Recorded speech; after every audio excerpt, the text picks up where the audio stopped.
And it's the Cornermen Radio Live with Barzini. Shout out to the whole LDBC. Shout out to my co-host Boxing Eye. Jeff Horn versus Anthony Mundine.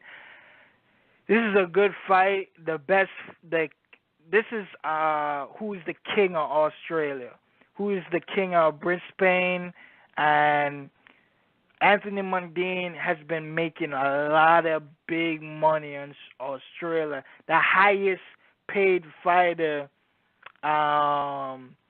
his first pro debut, I think he got over 6 figures. His first pro debut, man. They were talking about it somewhere, man, and that's crazy. That's crazy. You making 6 figures your first pro debut, and a lot of people can't even make $1,000 they pro debut. You know what I mean? But that's beautiful for him to do that.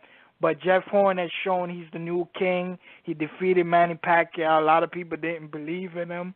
A lot of people didn't know Jeff Horn would do that. A lot of people just underestimated Jeff Horn, and the school teacher laying an ass whooping.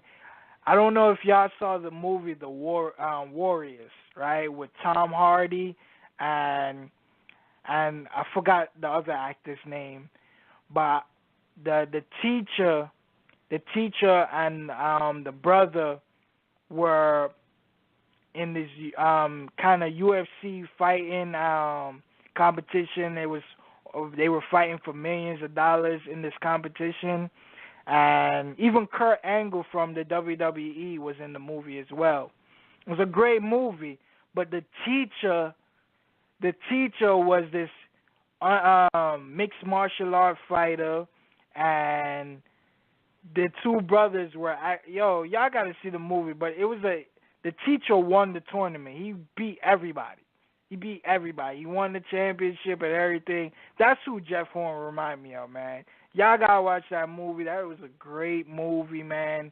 Oh yeah, Nick Nolte was in that. I think that's how you pronounce his last name in the movie. But that was a great movie, man. I was surprised the school teacher became the #1, and nobody thought the teacher was gonna win. Like everybody thought he was like he shouldn't belong. He should be teaching math and teaching science or some shit. He shouldn't be out here fighting and shit. And nobody believed in him. He lost his job. He got suspended. He couldn't. His family was losing their house. They were really struggling, man.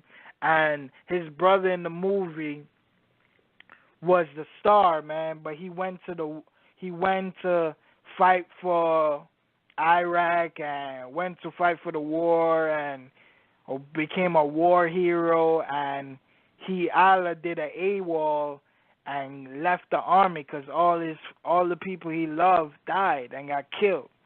You know what I'm saying? But his brother was supposed to be the army hero, was supposed to be the superstar.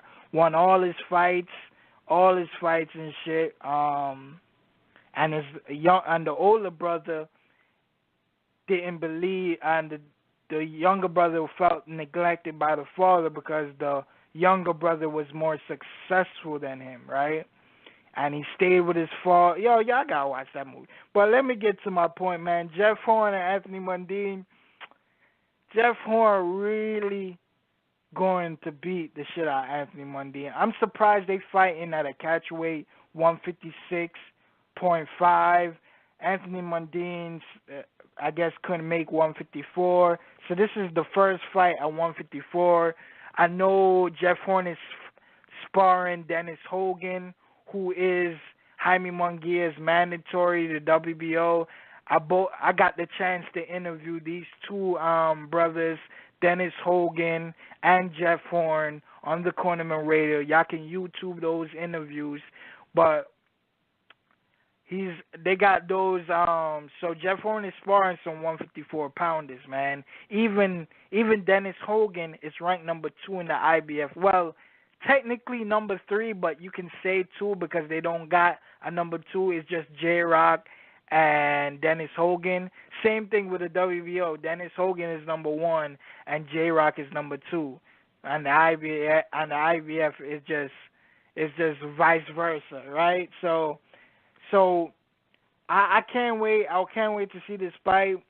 I know Horn is gonna win this fight, but I really want to see Jeff Horn against the likes of Kell Brook, or fight Jeff Horn can fight maybe Jesse Vargas, because Jesse Vargas needs a fight, or we could see him go back to welterweight. I don't know who he will fight, because everybody on the PBC is busy.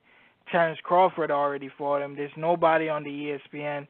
So the only way for Jeff Horn to get an opponent is on the zone, or unless he fights one of these top 10 154 title holders, man.